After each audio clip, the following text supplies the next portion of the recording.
and my underappreciated performer of the week, and some may or may not think he's underappreciated. No KDB, but we've got PF, Phil Foden, my friend, who is arguably the best pocket player in the Premier League. No one exploits that space quite like Foden. Gets on the half turn, plays one touch, then drives forward, then makes something happen. His ability, Rob. Now it's going to be a test of this young man. He's 20. I think he's 23 years of age. Yep.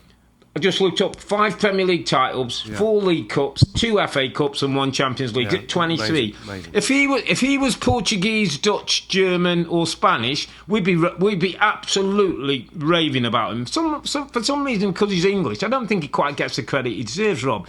Now could be his stage to be from that player who's come in, players who had moments, players who played games, but not always are guaranteed. This next 3-4 months could prove to him to become main starter in the team, because Phil Foden has the quality. I'm not sure if he's got the capability yet and the maturity of a De Bruyne, but he's got the quality to step into that role, Rob, and be a game winner for Manchester City. And if Foden and Haaland can connect in the way that De Bruyne and Haaland connected, Man City ain't going to lose a step. So my underappreciated performer of the week is Phil Foden, who I thought was outstanding, Rob, in the game. Newcastle couldn't deal with him, couldn't find a spot to hold him down, and he played Haaland in 1 or 2 times. He looked hungry, looked aggressive. He's quicker, Rob, than I thought. He's got a bit of pace. He's stronger than I thought when he goes body to body with people, and he's got a real hunger and desire to score goals. He's got 78 Premier League goals already. At 23 years of age. He's going to get 150 goals in his career, Rob. He's got a real hunger to get on there. So I just wanted to know my underappreciated player of the week, and one we'll keep an eye on over the next few months, because it's okay to have one game. De Bruyne's consistency is what sets him apart from many others.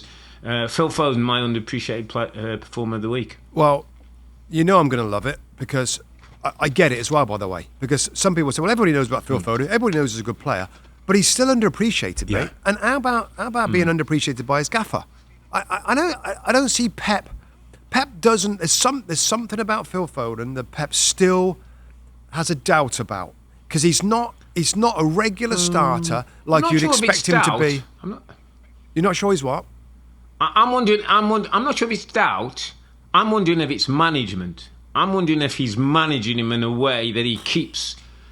Yeah, he's not ready to play. He's not ready to play. Phil, you've got to keep showing me. You've got to keep showing me. You've got to keep showing me, Phil. You're not just going to come in my team because you're 23 and from Manchester.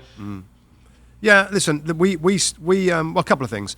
You probably saw on our television coverage, Rob, that when we're watching games, we get the ability to pick out stuff we want to talk about. And Phil Foden, from I think it was the second minute, did something, and I'm like making notes, like okay, Foden potential, because we talked about it. De Bruyne.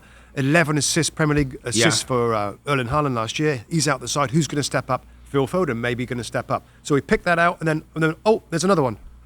Guys, there's another one. There's another one. There's another one. Oh, there's a goal. There's an assist. Like it quickly became a story, a theme of Phil Foden's ability to go from right side of midfield to drift inside to get on the ball, and he was a thorn in the side of Newcastle all the way through.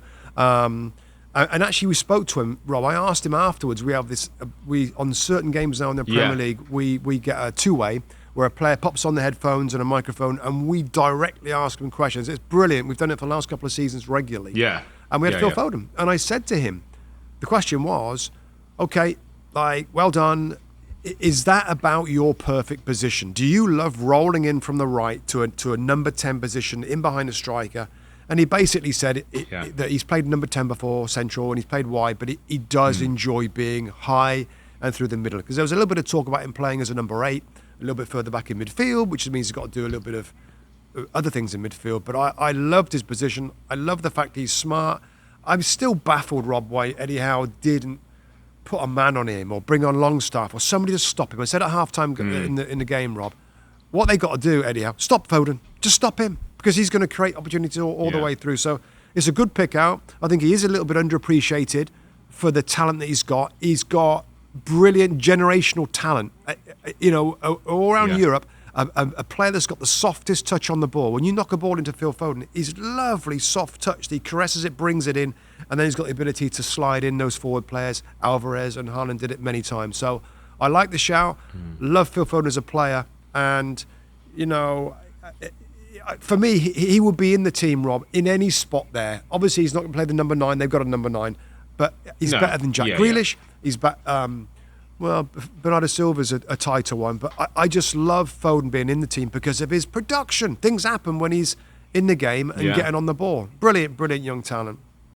Hi there, I'm Rebecca Lowe, studio host for NBC's coverage of the Premier League. Don't forget to hit subscribe to watch more videos all season long. For even more Premier League content, from original series to live matches, head over to Peacock and be sure to tune in for Premier League mornings every weekend on USA Network and on Peacock. We will see you over there.